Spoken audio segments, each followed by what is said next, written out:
fait partie des premiers touristes français à avoir foulé le sol mauricien depuis la réouverture des frontières.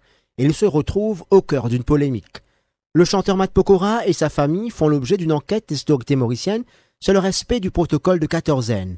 Il est arrivé samedi, son épouse et sa belle-sœur ont posté plusieurs vidéos montrant la plage, la mer, alors qu'ils sont censés rester dans leur chambre d'hôtel. L'hôtel où ils résident affirme qu'ils sont dans un villa privatif à côté de la plage. Le sujet abordé par le conseiller au bureau du Premier ministre cet après-midi. Et si jamais les gens disent « j'ai payé, j'ai le droit », non, les gens doivent rester en quarantaine, c'est le principe.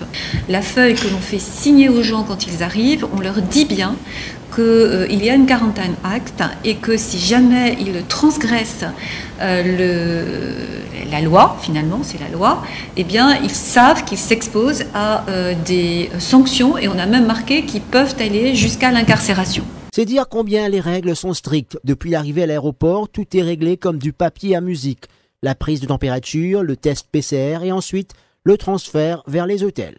À l'arrivée, après toutes les formalités de santé, sanitaire, ce sera à l'arrivée au niveau des bagages qu'on va mettre à leur disposition, des chariots également nettoyés. 5 hôtels pour l'heure assurent la prise en charge de la quatorzaine, des hôtels 3 étoiles et 5 étoiles au coût de 750 à 1200 €.